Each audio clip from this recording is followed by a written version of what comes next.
nós vamos falar sobre a marca em 3D, as 3 dimensões que alimentam o poder das marcas no mercado e na sociedade.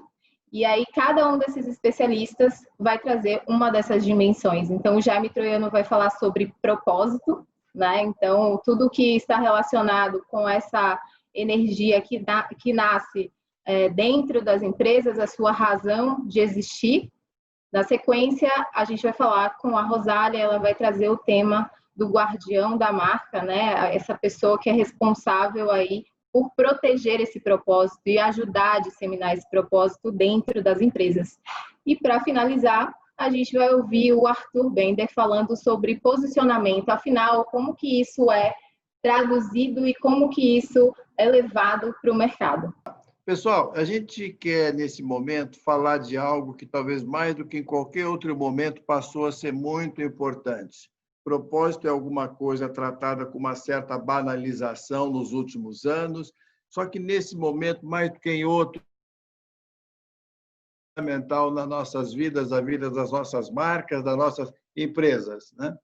Ele é, sem dúvida nenhuma, a energia que movimenta pessoas, movimenta marcas, movimenta organizações. Perguntem sobre as marcas com que vocês trabalham. Qual é o seu verdadeiro propósito? Para isso, é importante olhar um pouco para o mundo em que nós estamos vivendo. Que mundo é esse meio maluco em que a gente está vivendo, onde, como dizia o grande Bauman, filósofo polonês falecido há não muito tempo, esses nossos tempos atuais são líquidos, porque, como tudo, como a água, muda rapidamente de forma, né? Bauman cunhou essa expressão da liquidez do mundo, consagrou toda a sua obra mais recente. A nossa sociedade, o nosso mundo é, acima de tudo, acelerado. Onde quer que você viva, eu já tive em cidades pequenas, médias e nas metrópoles, a vida passou a ser acelerada, muito acelerada, né? Tem uma música do Chico Buarque da década de 70, muitos de vocês, eu não sei quantos, não eram nem nascidos ainda, pessoal, chamado Sinal Fechado. Sinal, semáforo, no sul acho que é sinaleira, né?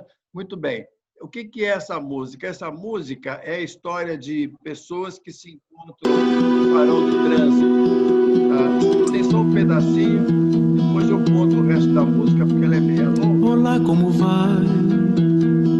Eu vou indo e você, tudo bem? Tudo bem, eu vou indo, correndo pegar meu lugar no futuro e você. Pois é, eu estou indo, correndo buscar meu lugar no futuro e você, tudo bem?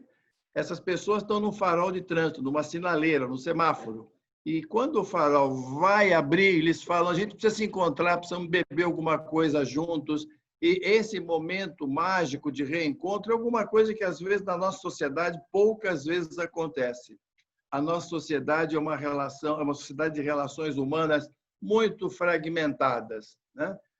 Difícil imaginar a cena idílica do papai, a mamãe, filhinho, filhinha na frente da televisão, vendo juntos um programa. Isso praticamente não há mais, as relações se fragmentaram em pequenas tribos, além da tribo familiar e da vizinhança propriamente. O que esse mundo nos pede, já que ele é tão acelerado, tão líquido e tão fragmentado? Ele nos pede alguma coisa, pessoal, que é um pouco mais, vamos dizer assim, sólida. E o propósito é a resposta para essa busca de consistência, de combater a fragmentação, a aceleração e a liquidez do mundo. Propósito é, hoje, sem dúvida, a grande inspiração dentro das organizações e na vida das marcas. O propósito não é algo que nasceu hoje, mas tem uma história de 2.300 anos. Nasceu com esse senhor, que é um dos pais da nossa forma de pensar no Ocidente, Aristóteles, que dizia isso: quando os seus autênticos talentos se cruzam com as necessidades do mundo, aí está o seu propósito. O propósito é algo que você não cria de fora para dentro, você escava dentro da empresa. Metodologia que nós, em particular, usamos, não é a única, é a Rota do Sol, tem o U aí de alma também, e que passa por 3 etapas. Uma primeira etapa, que é o sou, está do lado esquerdo em cima, onde eu identifico os talentos da minha empresa, da minha marca. A segunda, que é a alma, o sou, onde eu cruzo esses talentos com as necessidades do mundo e descubro o que há nessa interseção e qual é, portanto, o propósito daquela organização ou daquela marca. E, em terceiro lugar, o sol. O sol é a forma, o momento mágico em que a gente dissemina o propósito para toda a organização e, no futuro, para o próprio mercado.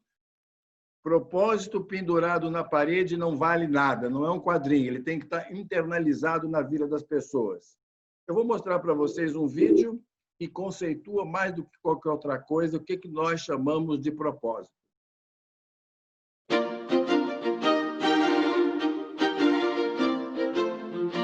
Qual é o seu propósito?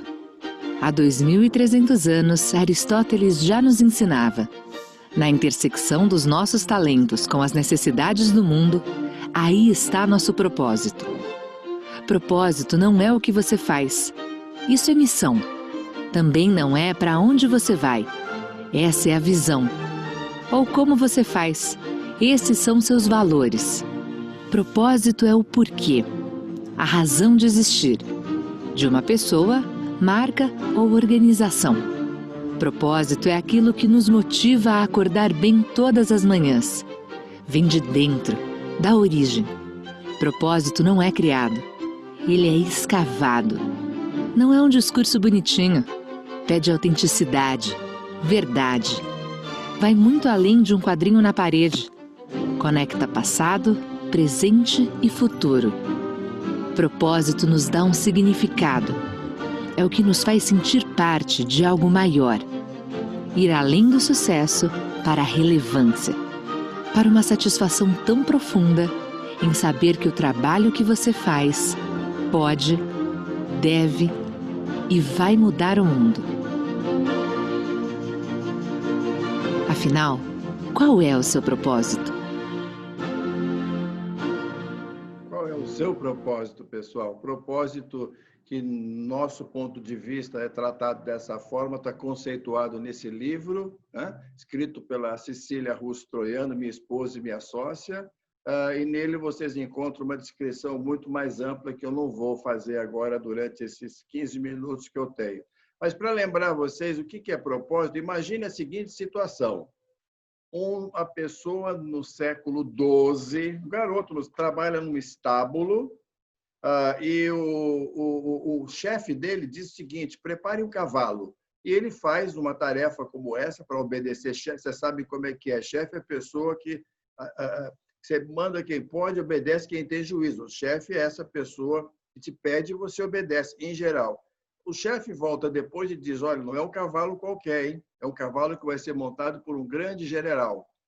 E volta e diz mais: olha, é um general que vai comandar o melhor exército do mundo, isso no século XII, dirigindo uma cruzada, a terceira cruzada, preparada pelo Papa Gregório VIII, era chamada Cruzada dos Reis, e em busca da Jerusalém, da reconquista de Jerusalém, que estava nas mãos do sultão Saladino. Muito bem, aquela pessoa que preparou um cavalo agora entende que o que ela fez é muito mais do que uma operação simples. Ela, com isso, se transforma num verdadeiro instrumento de Deus. Ela passa a ter um propósito, aquela simples tarefa. Propósito é isso, pessoal, é dar uma grandiosidade para aquilo que nós fazemos, uma razão de ser.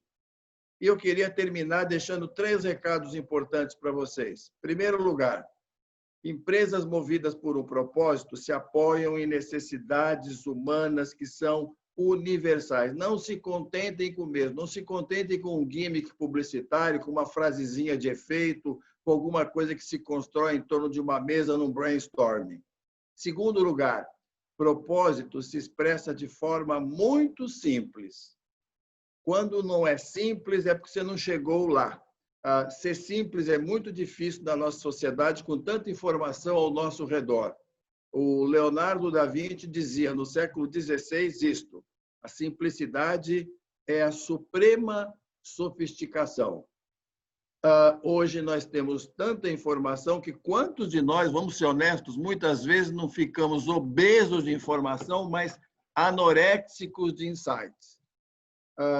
E a terceira mensagem final que eu quero deixar para vocês. Propósito, pessoal, engaja pessoas dentro da empresa, dá um sentido para eu trabalhar numa determinada organização, mas não é só poesia, não é só um delírio poético, é fonte de valor. Esse gráfico, tirado de um livro americano chamado Firms of Endearment, mostra o seguinte, que quando você compara empresas poderosas, como as SP500, como as empresas do Jim Collins, Good to Great, com empresas que têm um propósito, ao longo de 10 anos, as empresas com o propósito, veja essa barra amarela, são muito mais capazes de gerar retorno financeiro para os seus acionistas. Ou fizemos a mesma coisa aqui no Brasil, pessoal. Olha esse gráfico, vê se vocês conseguem decodificar. Nós fizemos assim, escolhemos 80 empresas brasileiras e estrangeiras que operam na Bovespa, atual B3, e dividimos as 80 em 2 grupos.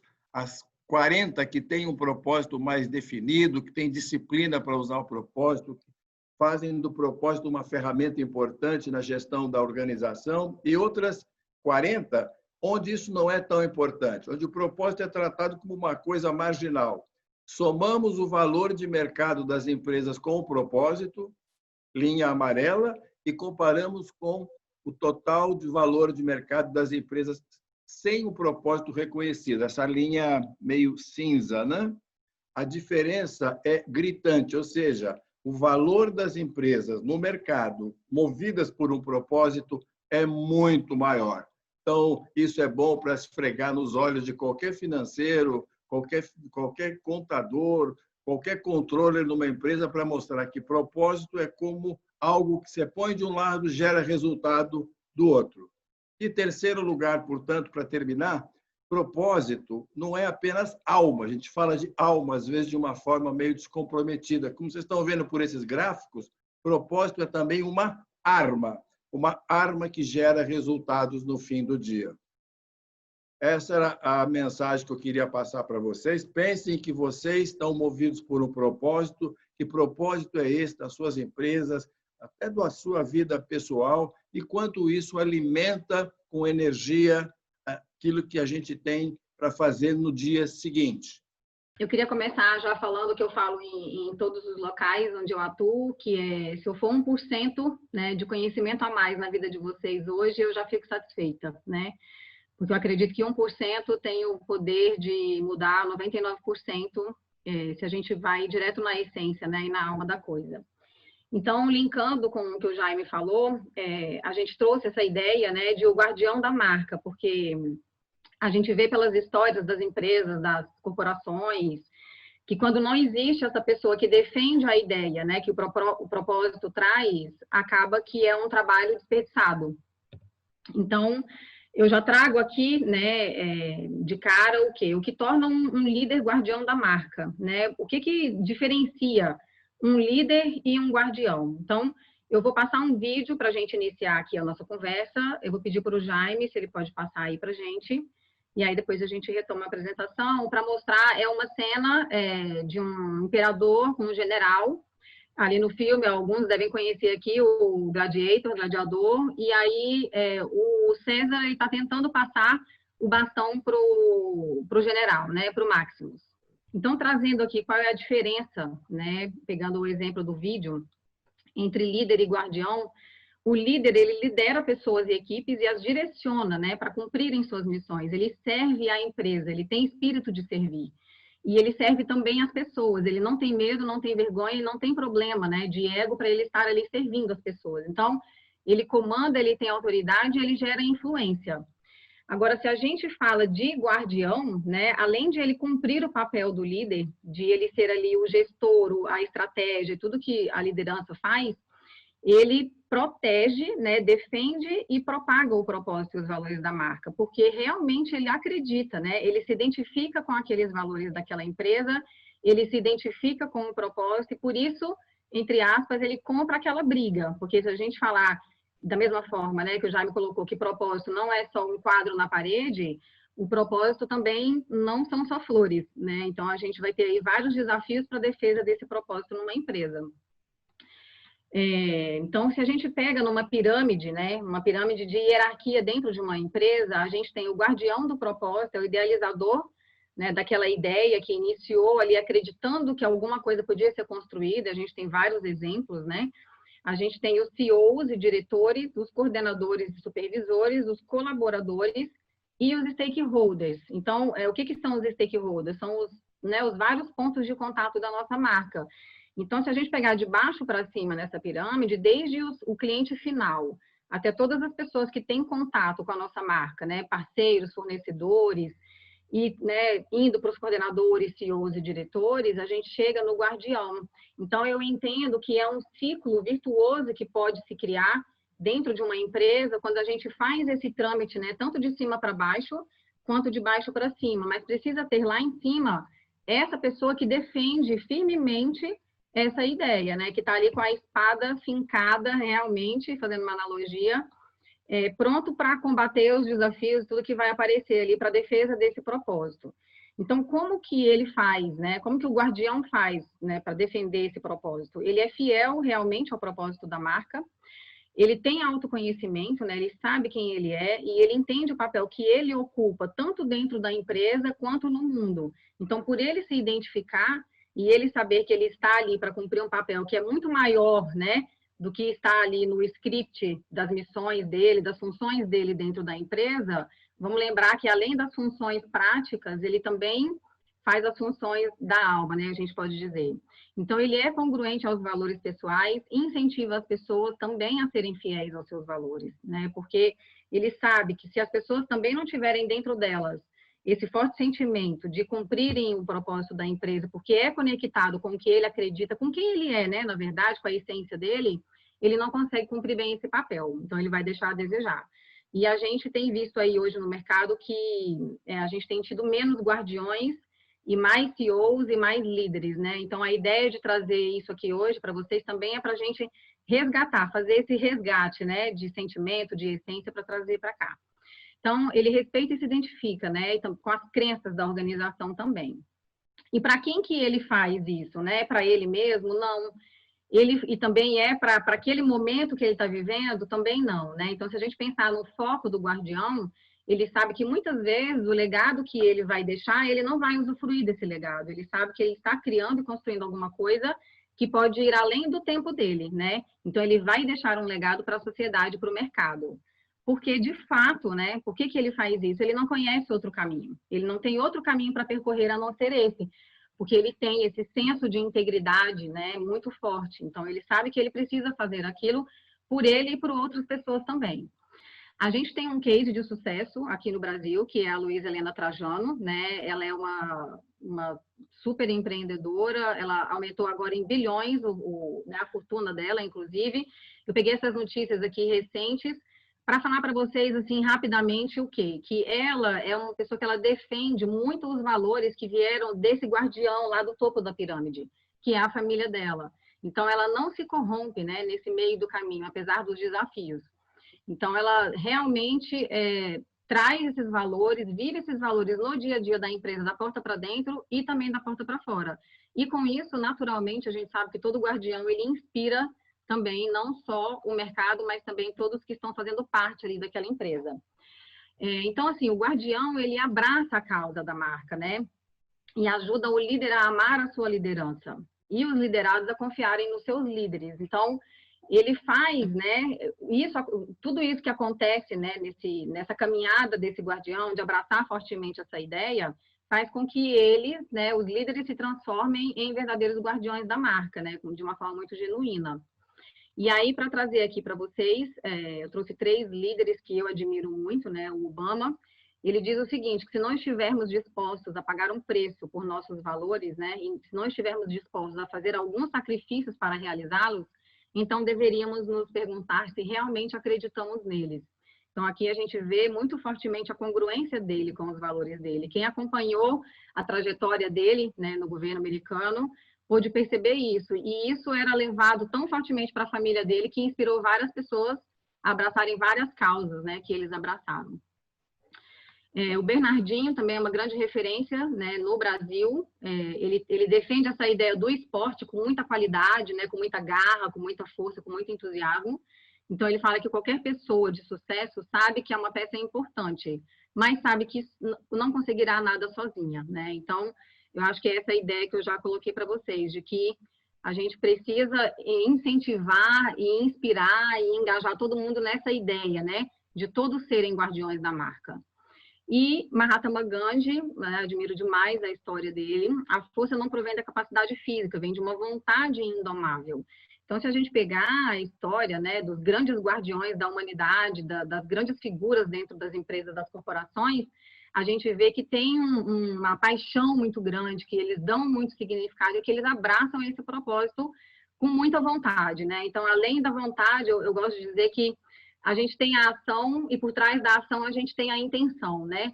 E se essas duas coisas juntas, elas são extremamente congruentes, a gente dá muita força e muita vida para o que precisa ser feito, dentro e fora da empresa. Então, para finalizar, o líder, ele comanda a operação e o guardião, ele cultiva e protege o propósito. Mas, para ter uma ideia, eu conheço o Jaime, eu acho que com a idade da Rosália, tá? Porque eu acho que a gente, né, Jaime, se tu te lembrar, foi em 98, acho que 99, nós fizemos um trabalho juntos com a Cecília, tá? A Cecília fez uma grande pesquisa para nós, a gente fez um trabalho juntos para telefonia, que foi maravilhoso. E eu quero dizer, confessar aqui que eu aprendi muito nessas 2 décadas com o Jaime, com a Cecília. Tenho o Jaime assim como um cara inspirador, um cara que gerou muito conteúdo, o cara é muito fundamento das marcas. Então, é um prazer estar dividindo aqui com a Rosália, com o Jaime e com a Nil esse nosso papo aqui, tá? E eu peguei a terceira parte, os meus 15 minutos aqui é sobre uma outra dimensão que a gente chamou de a dimensão do encaixe, tá? A busca de posicionamento. E que eu acho que vocês vão, que a gente possa depois discutir essas 3 conexões aqui, tá? Mas eu queria partir para a ideia de você, com o primeiro fundamento, partir para essa ideia, com a ideia de uma coisa que para mim eu acho que é fundamental, que é a função das marcas, né? Muito se discutiu nessa última década o fim das marcas, né? Um outro jeito de ver as coisas, e as marcas continuam sendo altamente benéficas, vamos dizer assim, para a gente, né? Porque eu sempre digo para os meus clientes, as marcas são nossas amigas, e desafio as pessoas a pensarem em um mundo sem marcas, um mundo onde a gente tivesse que fazer escolhas técnicas o tempo todo, né? E que a gente tivesse que fazer grandes raciocínios ou ler manuais para poder fazer uma escolha. Então, marcas têm uma função precípua, que é desde o seu fundamento, desde o seu nascimento, que é criar desigualdade entre coisas aparentemente iguais. Eu vi que tem muitas carinhas conhecidas aqui com a gente, já devem ter me ouvido falar muito disso, mas eu insisto nessa ideia de que se não houver esse desequilíbrio, se não houver essa desigualdade, eu não consigo fazer escolhas. Então, posicionamento parte de uma ideia muito simples, muito básica, que vem lá da origem das marcas, de marcação do gado, que é criar essa desigualdade para permitir que a gente possa fazer escolhas. Esse é o ponto número 1, tá, para a gente pensar em posicionamento. Mas o ponto 2, eu acho que tem uma conexão muito grande aqui, tanto com o que o Jaime apresenta quanto a Rosália, que é a ideia de autoconhecimento, das organizações se conhecerem melhor, delas mergulharem para dentro, delas se entenderem, delas poderem compreender ativos e passivos, para elas poderem compreender razões. E acho muito legal o termo escavação de significado, porque é isso, né? É escavar, é encontrar, e a gente geralmente está nas origens, né? Quando eu entro em grandes organizações, gosto muito de falar com o empreendedor, quando ainda é vivo, né? Mas com as pessoas mais velhas da organização, porque é ali que está a essência toda para a gente pensar. Então, obrigatoriamente, um posicionamento precisa olhar para dentro, precisa conhecer a organização. E nesse ponto, eu digo para vocês que estão nos escutando aqui, eu transito por grandes organizações no Brasil, vocês não acreditam o tanto de organizações que a gente encontra por aí que não se conhecem. Ou seja, que nunca mergulharam para dentro de si mesmo ou nunca tiveram a oportunidade, né, de fazer realmente essa escavação para encontrar as raízes, aquilo que está enterrado e que realmente é o valioso, é o nobre. Então, o posicionamento tem a ver com dar uma razão, dar um significado para as pessoas nos escolherem e por isso ele nasce com esse olhar para dentro. E esse olhar para dentro, para mim, tem um desdobramento muito importante, porque faço planejamento estratégico, que é a ideia ainda linear da gente poder olhar presente agora, a gente poder olhar futuro, e aí a gente pensa o que a gente tem que fazer. O que os especialistas estão defendendo é que a gente não consegue mais olhar para o futuro, mas sim planejar um próprio futuro, trazer esse futuro para cá, e aí eu começo a desenvolver coisas táticas para construir esse futuro. Então, esse olhar para dentro, para mim, tem esses dois grandes pilares aqui, que é entender quem é a organização, isso funciona para pessoas também, quem eu sou hoje, que ativos e passivos eu tenho, né? Que legados eu trago até agora, que formação eu tenho, em que eu sou bom, que eu rapidamente posso ser ótimo, ou seja, um exercício de se perguntar a exaustão, se perguntar muito nessa ponta sobre quem sou eu, e um outro exercício de olhar para o futuro e de pensar o seguinte: o que eu encontro aqui como legado, o que eu encontro aqui como essência, o que eu encontro aqui como aquilo que eu faço de melhor, faz sentido nesse futuro? E aí eu olho para esse futuro, construo o meu futuro, e só aí eu consigo ter uma resposta que todo mundo persegue dentro das organizações e para as pessoas também, para os profissionais, que é o que eu preciso fazer para chegar lá, para sair desse ponto A para o ponto B, porque posicionamento essencialmente tem a ver com logística na guerra. É sair de um lugar para ir para outro. E aí eu consigo descobrir o que eu tenho que fazer no meio do caminho. O erro cometido muitas vezes aqui é a gente começar a fazer coisas para o meio do caminho, só que eu não tenho muito claro em que ponto eu estou, nem muito claro qual é esse meu futuro. E aí eu faço coisas, mas eu não consigo chegar. E tem um ponto importante aqui que vale para as corporações e para as pessoas, que é o que eu chamo de enfrentamento da própria verdade, que todos nós temos, toda organização tem, que é trabalhar e lidar melhor com a sua própria cultura, com as suas trancas, né, com as suas barreiras mentais, com as suas restrições culturais, com as suas dificuldades de crenças, que tantas organizações têm quanto as pessoas. E que provavelmente as organizações tragam das suas próprias pessoas. Mas sem esse enfrentamento da própria verdade, seja ela qual for, a gente não consegue avançar para o futuro que a gente quer. Mas exige também um posicionamento eficaz. Para ser eficaz, exige um olhar para fora, tá? Que é muito importante. Porque se eu só olhar para dentro, isso vale para pessoas ou para corporações, eu posso fazer muita terapia, eu posso me conhecer muito bem, eu posso descobrir coisas maravilhosas da minha vida. Mas se essas coisas não fizerem sentido lá fora, não vai dar certo e eu não vou ter sucesso. Então, quando a gente está falando de posicionamento, a gente está falando de duas coisas muito importantes. Esse olhar para dentro, que é a autoavaliação da organização, mas também a gente está falando de posicionamento mercadológico, de enxergar um público lá fora, uma audiência lá fora, que faça sentido isso. E aí a gente começa realmente a ganhar forma. Mas esse é o meu terceiro ponto, exige esse olhar para fora, porque tanto posicionamento como reputação, eles só fazem sentido, não sei se vocês concordam comigo, a gente pode debater depois aqui, se houver o olhar do outro.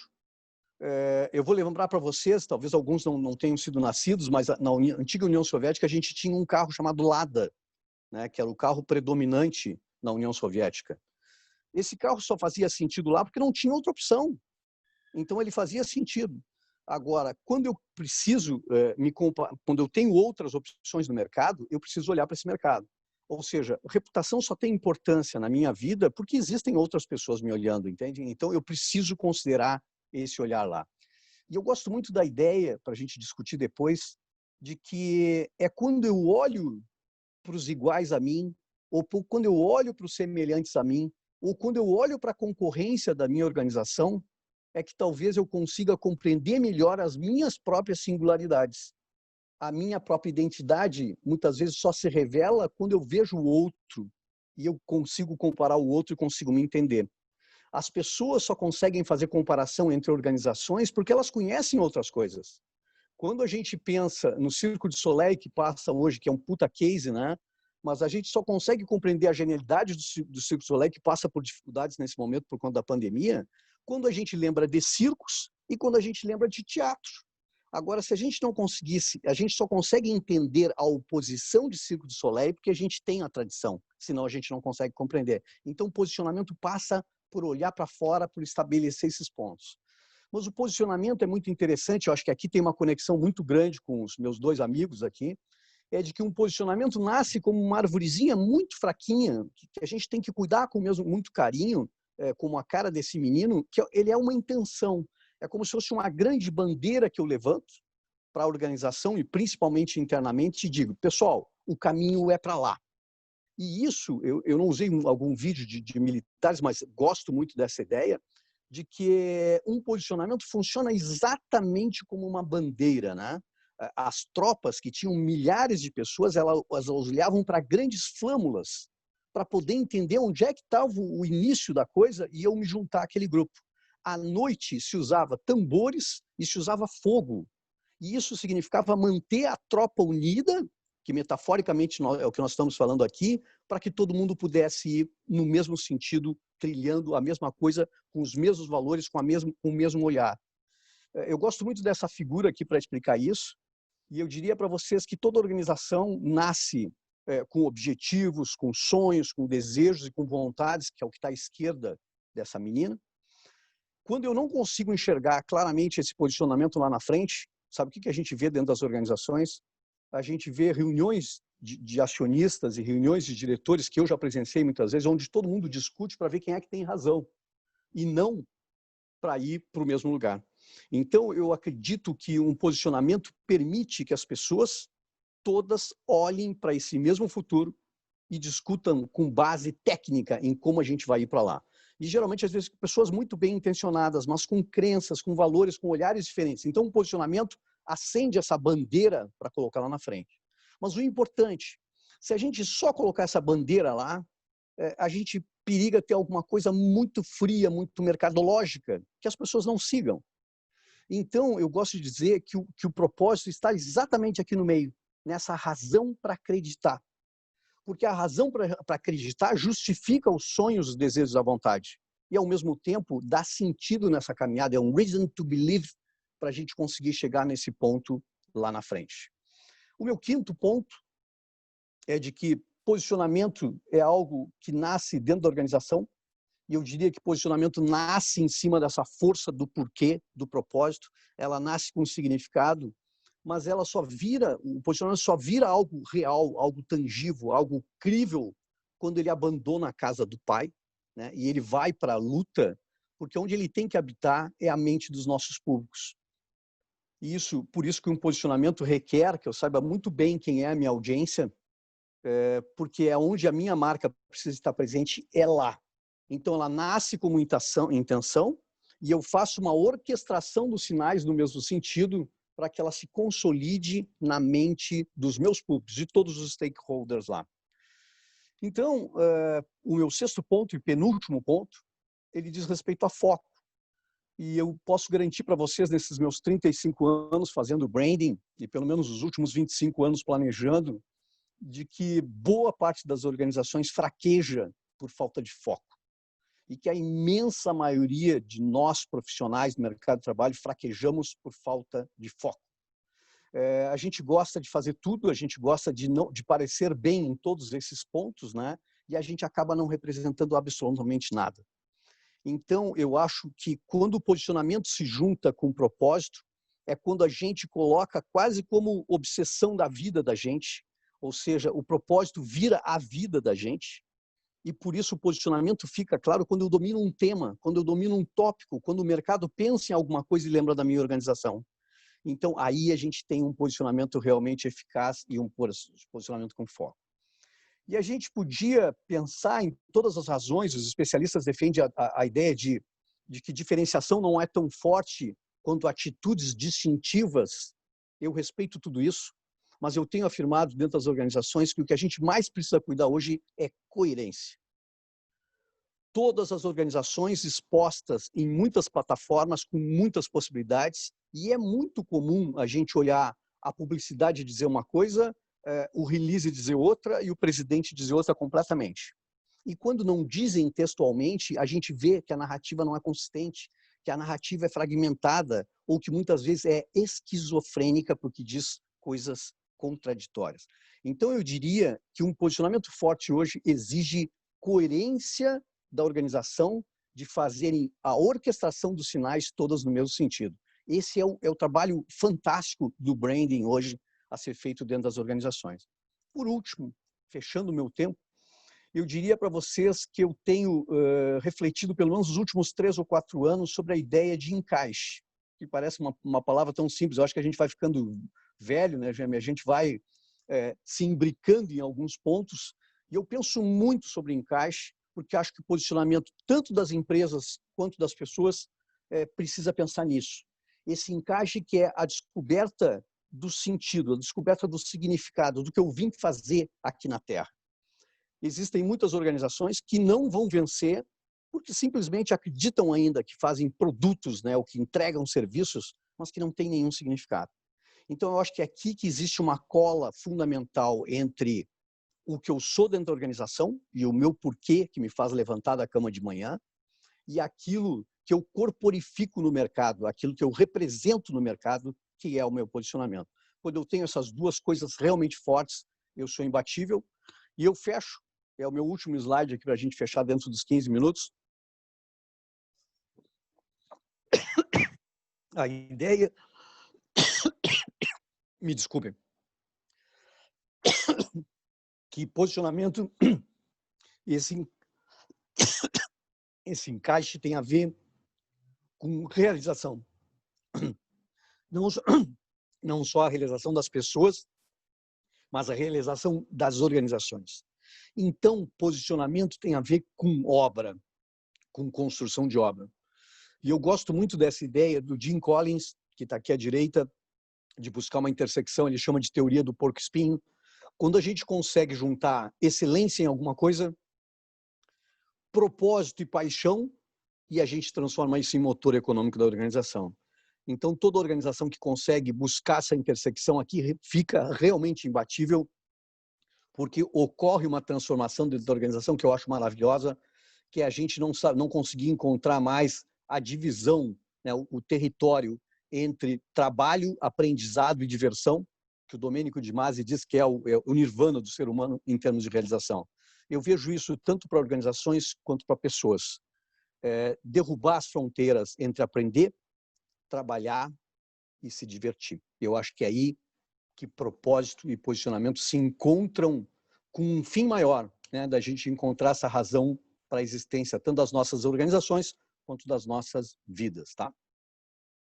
O meu muito obrigado aí para vocês, está dentro dos meus 15 aqui, e devolvo para a Nil aqui para comandar o nosso debate aí, tá, que é o importante, tá?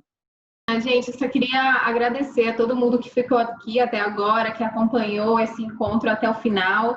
Agradecer o Jaime, agradecer a Rosália, o Arthur, foi ótimo estar com vocês hoje. E eu queria avisar também que esse programa, essa live está sendo gravada, né? E ela vai ficar disponível nas redes da Troiano e também nas redes da Rosália, do Arthur. Então, a gente vai conseguir ouvir tudo de novo, pegar as referências, enfim. É isso. Eu queria só um minutinho, assim, queria fazer um agradecimento ao Jaime e ao Arthur, né? E a Cecília também, que está ali no backstage hoje. Essa ideia começou de uma live, né, entre eu e o Jaime, acabou crescendo e o Arthur veio e a gente criou essa tríade aqui. Então, eu fico muito feliz porque quem está aqui, né, eu vi que tem algumas pessoas aqui que me acompanham também, sabem que eu sempre citei os dois, né, nos meus cursos, treinamentos, palestras. Então, eu fico muito feliz e honrada, né, de estar aqui com vocês e agradeço todo o aprendizado, o carinho e a parceria aí que foi feita. A gente fez muitos alinhamentos para trazer bastante qualidade aqui para vocês. E quero agradecer